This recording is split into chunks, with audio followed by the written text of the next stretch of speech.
बिस्मिल्लाहिर्रहमानिर्रहीम, अस्सलाम वालेकुम। मैं हूं आपका मेज़बान आकिल हुसैन। नाज़रीन, गज़ा की पट्टी से बड़ी एक अहम अच्छी खबर मौसूल हो रही है जंगबंदी के हवाले से। एक तो इसकी तफ़सीलात आप तक पहुँचाएँगे कि अचानक ये जंगबंदी का फ़ैसला कैसे और किसने करवाया है, और वहीं दूसरी जानिब अब तक के इसराइली बमबारी की वजह से कितने मासूम फ़लस्तीनी शहीद हो चुके हैं, कितने नुकसानात हो चुके हैं और कितने ज़ख्मी हैं। टोटल अब तक की तादाद कितनी है, ये भी बताएँगे। और उसके अलावा हमास और इसराइल की इस जंग में अब तक कितने इसराइली फ़ौजी मारे जा चुके हैं और कितनी टोटल इसराइली लोगों की हलाकतें हो चुकी हैं और अब तक कितना नुकसान पहुंचा है। और वहीं साथ साथ नाजरीन, अब तक इसराइल बिलखुसूस नेतन्याहू की फैमिली का सबसे बड़ा तारीखी जो नुकसान हो चुका है उनकी भतीजी की डेथ को लेकर,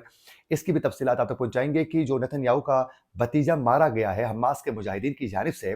वो इतना ज़्यादा अहम क्यों था, तारीखी अगर हम उसको कहते हैं तो वो तारीखी कैसे है, आखिर उनका भतीजा इतना अहम क्यों था और कैसे मारा गया है, कहाँ मारा गया है, और इनका भतीजा जो था ये क्या था, ये क्या करता था। आज के इस प्रोग्राम में इसकी भी मुकम्मल तफसीलात आप तक पहुंचाएंगे। अगर आप लोगों ने अभी तक हमारे चैनल को सब्सक्राइब नहीं किया है तो हमारे चैनल को ज़रूर सब्सक्राइब करें और बेल आइकन क्लिक करना ना भूलिए, ताकि इस तरह की अपडेट्स जो हम आप तक पहुंचाना चाहते हैं वो बर वक्त आप तक पहुंच सकें। नाज़रीन, सबसे पहले आप लोगों को बताते चलें कि इसराइल के एक माह के इन हमलों के दौरान 11,000 से ज़ायद फ़लस्तीनी बेगुनाह लोग जो हैं वो शहीद हो चुके हैं। 28,000 से ज़ायद इसमें लोग ज़ख्मी हो चुके हैं और 15 लाख से ज़्यादा अफराद जो हैं इस जंग के दौरान बेघर हो चुके हैं। और 7 अक्टूबर से अब तक के होने वाली इस लड़ाई के दौरान जो हैं 4,324 से ज़ायद इसमें बच्चे शहीद हो चुके हैं और जबकि 2,823 इसमें ख़वातीन शहीद हो चुकी हैं, बल्कि इनकी तादाद ख़वातीन की इससे ज़्यादा बताई जा रही है। और उसके अलावा नाज़रीन, 9 लाख रिहायशी जो हैं, जो फ़लस्तीनी और गज़ा की पट्टी में बसने वाले जो फ़लस्तीनी जो लोग हैं, 9 लाख से ज़ायद जो हैं वो रिहायशी अद्वियात, पनाहगाह या महफूज जगहों के बगैर इस वक़्त ज़िंदा रहने पर मजबूर हो चुके हैं। और तकरीबन ये हालत पूरे गज़ा की इस पट्टी में है। और अब जो है इसराइल ने कई जगहों में हॉस्पिटल्स को भी उन्होंने निशाना बनाया, स्कूल्स को निशाना बनाया और फिर मासूम लोगों के जो बस्तियां थी उसको निशाना बनाकर एक क़यामत सुगरा का एक मंजर पेश कर रहा है। तो इस तबाही के बाद जो है अब नाज़रीन, बाकायदा ये बताया जा रहा है कि अमेरिका की जानिब से बाकायदा व्हाइट हाउस से एक जो प्रेस रिलीज जो सामने आई है उसके बकौल ये बताया जा रहा है कि अमेरिका के कहने पर बाकायदा फ़लस्तीन के अंदर जो है गज़ा की पट्टी में जो इसराइली जो हमले थे उनको रोकने का बाकायदा फैसला किया जा चुका है और उसमें रोज़ाना 4 घंटे के वक्फे के तौर पर जंगबंदी की जाएगी। यानी 4 घंटे के वक्फे के साथ 4 घंटे तक कोई बमबारी, कोई लड़ाई झगड़ा नहीं होगा। 4 घंटे के वक्फे का बाकायदा इत्तेफाक किया गया है, ताकि उसमें ये बताया जा रहा है कि जंग ज़दा जो इलाका है वहाँ से लोगों को महफूज इनखला मुमकिन हो सके। यानी रोज़ाना इस जंग में अब 4 घंटे का वक्फा होगा। उस वक्फे के दौरान जो है जो वहाँ सहूलियात मुहैया करनी है, जो वहाँ इमदादी कार्रवाइयाँ करना है, वो कार्रवाई की जाएंगी। और ये बताया जा रहा है कि अमेरिका की जानिब से भी बाकायदा उन गरीब लोगों के लिए, मासूम लोगों के लिए, मजबूर जो लोग हैं अभी वहाँ, उनके लिए इमदादी कार्रवाइयाँ तेज़ की जाएगी और अमेरिका की जानिब से भी इमदादी जो फंड है और फिर जो इमदाद है वो वहाँ पहुँचाने की कोशिश की जाएगी, बताया जा रहा है। ये इंतहाई अफसोस की बात है कि बाकायदा अमेरिका की ईमा पर ही इसराइल ने बमबारी करके मासूम लोगों को मारा और वहाँ जो मासूम बच्चे थे, जो हज़ारों की तादाद में मासूम बच्चों को शहीद किया गया, वो तो अमेरिका की ही ईमा पर किया जा रहा है। अब इमदाद पहुँचाकर वो क्या उनके ज़ख्मों पर नमक छिड़कने के मुतरादिफ ही है कि वो अब ये मुनाफ़िकत के सिवा कुछ भी नहीं है। तो अब जो है 4 घंटे का वक़्फ़ा किया जा चुका है और ये भी बात की जा रही है कि चंद जो अमेरिकन जो कैदी थे, जो यरगमाल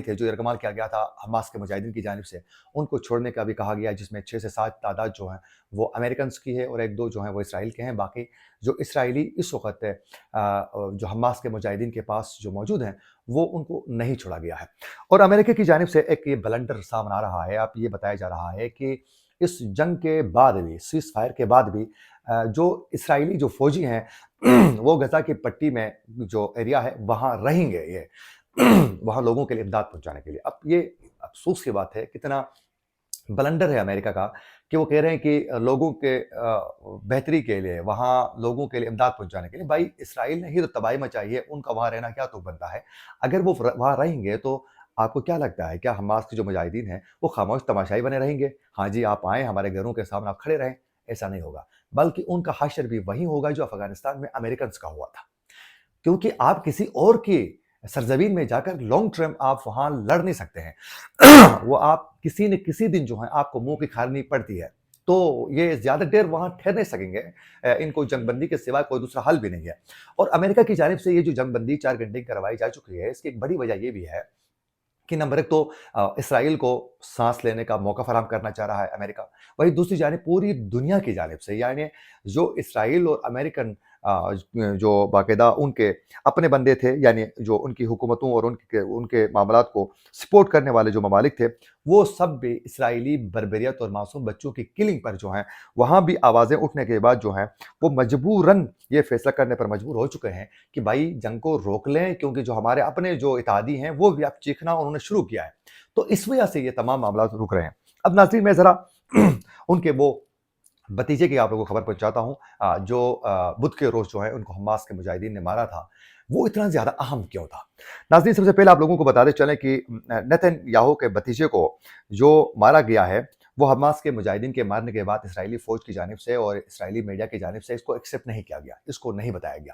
بلکہ اس وقت جو ہے ترک میڈیا کی جانب سے سب سے پہلے اس کو رپورٹ کیا گیا تھا کہ اس میں نیتن یاہو کے بتیجے کو مارا گیا ہے۔ اب ان کا جو بتیجہ تھا نیتن یاہو کا، یہ اسرائیلی فوج کے اندر جو ہے یہ کیپٹن تھا اور ان کا نام یائر ایدو نیتن یاہو تھا، یائر ان کا نام تھا۔ یہ یائر جو تھا نیتن یاہو کا بھتیجا، یہ اسرائیلی فوج کے اندر جو ہے وہ کیپٹن تھا، اور یہ بتایا جا رہا ہے کہ یہ اس لیے سب سے زیادہ اہم سمجھا جاتا تھا اور اس کا چرچا سب سے زیادہ اس لیے ہوا کہ یہ اسرائیلی فوج کے اندر جو ہے خطرناک اسنائپرز جو ہوتے تھے اس یونٹ کا یہ سربراہ تھا، جو اسنائپر جو یونٹ تھا اس کا یہ سربراہ تھا، اس لیے بڑا یہ اہم تھا۔ حماس کے مجاہدین نے اس کو ٹارگٹ کیا اور بڑے ٹیکنیکل طریقے سے اس کو مارا ہے، اور اس کی عمر جو تھی وہ بتایا جا رہا ہے کہ 20 سال اس کی عمر تھی، اور یہ بتایا جا رہا ہے کہ یہ 7 اکتوبر سے شروع ہونے والی جو جنگ ہے حماس اور اسرائیل کی، اس دوران انہوں نے اس جنگ کا حصہ بننا فیصلہ کیا تھا، اور جب یہ جنگ کا حصہ بن رہے تھے تو اس وقت اسرائیلی میڈیا کی جانب سے باقاعدہ ان کی تصاویر جاری کر کے یہ بتا رہے تھے کہ اس میں خود نیتن یاہو کا بھتیجا بھی اس جنگ کا حصہ ہے، کیونکہ یہ فوج کے اندر خطرناک اسنائپر یونٹ کا سربراہ تھا تو یہ اس کا حصہ بننا بھی لازم ملزوم تھا، تو لہٰذا یہ اس کو اس جنگ میں شامل کیا گیا تھا اور یہ اس میں حصہ لے رہے تھے، تو اس کو بڑا اس کا چرچا بڑا عام ہو رہا تھا۔ اور اس دوران بتایا جا رہا ہے کہ حماس کے مجاہدین نے اس کو ٹارگٹ کیا اور اس کو پھر اس کو بڑے ٹیکنیکل طریقے سے مارا تھا، اور اس وقت ٹائم آف اسرائیل نے باقاعدہ اس کی تصویر شائع کی تھی اور بتایا تھا کہ یہ اس طرح جنگ میں شریک ہو چکے ہیں۔ اور ناظرین یہ سب سے زیادہ اب تک یہ بتایا جا رہا ہے کہ اسرائیلی فوج کا سب سے بڑا نقصان ہے، اور ظاہر ہے یہ نیتن یاہو کی فیملی کا بھی سب سے بڑا نقصان ہے۔ یہ میرے خیال میں پچھلے 75 سالوں میں نیتن یاہو کی فیملی کو اس سے بڑے کسی نقصان کا میرے خیال میں سامنا نہیں کرنا پڑا ہوگا، بالخصوص اس طرح کے جنگی حالات میں میرے خیال میں اس طرح کا کوئی مارکا ان کو سامنا نہیں کرنا پڑا ہوگا، لیکن یہ سب کچھ جو ہے ممکن کروایا حماس کے مجاہدین نے۔ اور ناظرین اب تک جو ہے اسرائیلی بمباری میں جو شہید ہو چکے ہیں اس کی تفصیلات میں نے آپ لوگوں کو بتایا، وہیں ساتھ ساتھ حماس کی جانب سے جو اٹیکس کیے جا چکے ہیں اس میں جو ان کا طوفان اقصیٰ جو آپریشن تھا، اس میں 1400 اس میں اسرائیلی جو ہیں مارے جا چکے تھے۔ یہ بھی فرسٹ ٹائم اتنا ایسا ہوا ہے کہ اتنی ڈیتھس ہو چکی ہیں کسی جنگ میں اسرائیلیوں کی، ورنہ تو وہ مارتے تھے، مسلمان مار کھاتے تھے، مطلب 3-4 ممالک مل کر بھی ان کے خلاف لڑے ہیں۔ آپ بخوبی جانتے ہیں مصر اور یہ جو پٹی کے جو ممالک ہیں یہ سب ان کے خلاف لڑے تھے، ان کو منہ کی کھانی پڑی، شکست خور ہو چکے ہیں اسرائیل کے سامنے، لیکن یہ حماس کے مجاہدین نے تاریخ میں پہلی بار اسرائیلیوں کے پچھلے 74-75 سالوں میں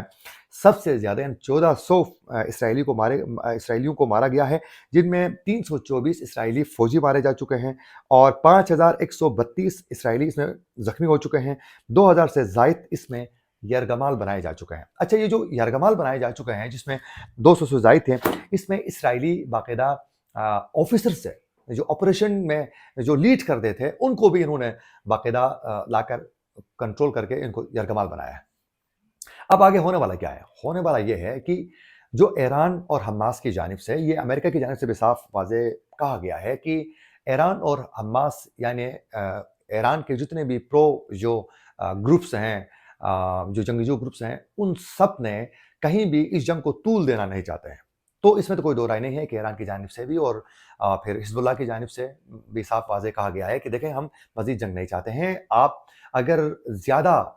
हमले करने की कोशिश करेंगे तो रद्द-अमल भी सख्त आएगा। तो ये एक चीज़ वाज़ेह हो चुकी है, द रॉयटर्स में भी बाकायदा ये चीज़ें मेंशन की गई हैं कि ईरान के सदर ने जो बयान दिया है, जो तकरीर किया है, जो खिताब किया है, वो और फिर हिज़्बुल्लाह के जो सरबराह ने जो खिताब किया है, उसमें उन्होंने कहा कि बेशक उन्होंने जंग का ऐलान नहीं किया, लेकिन वो पुरएतमाद ज़रूर दिखाई दे रहे थे। यानी वो इस जंग को हर सूरत जो है फ़ाइट करने के लिए तैयार होंगे। यानी जंग अगर मुसलत किया जाता है तो इस पर दो टोक अंदाज़ में एक रद्द-अमल भी उसी तरीके से आएगा। ये बाकायदा द रॉयटर्स ने भी बाकायदा इसको कोट किया है कि ईरान के सदर ने पुरएतमाद होकर जो खिताब किया है, उससे ये साफ ज़ाहिर होता है कि वो अपनी तैयारी करके बैठे हुए हैं, लेकिन वो इस जंग को तूल देना नहीं चाहते हैं, जिससे कोई बड़ा नुकसान हो सके।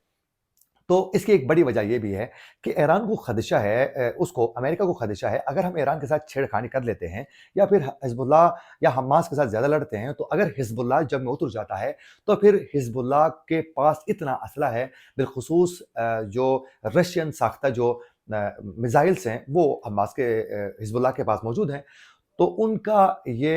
खदशा है कि अगर हम छेड़ते हैं तो हिज़्बुल्लाह की जानिब से फिर हमारे जो मेन बेसिस हैं, उनको अटैक किया जा सकता है, जो मुख्तलिफ ममालिक में उनके बॉर्डर के करीब हैं, उनको अटैक करके भारी नुकसान पहुँचाया जा सकता है और बिलख़ुसूस ऐसी आबदोज़ें हैं और उनको निशाना बनाया जा सकता है, जिसमें बड़े-बड़े मिसाइल उन्होंने फ़िक्स करके बैठे हुए हैं, उनको निशाना हिज़्बुल्लाह बना सकता है। उनके पास जो बिलख़ुसूस रूसी साख्ता बड़े-बड़े जो मिसाइल हैं, वो इनके पास मौजूद हैं, तो उनको लेकर वो हिट कर सकता है। तो ये भी अमेरिका को बड़ा खौफ है और दूसरी जानिब इसराइल का दिफा भी उनके लिए लाज़िम मलज़ूम हो चुका है, तो वो इसराइल का दिफा भी चाहते हैं और अपने ऊपर जंग भी मुसलत करना नहीं चाहते हैं। तो ये 4 रोज़ का जो जंगी जो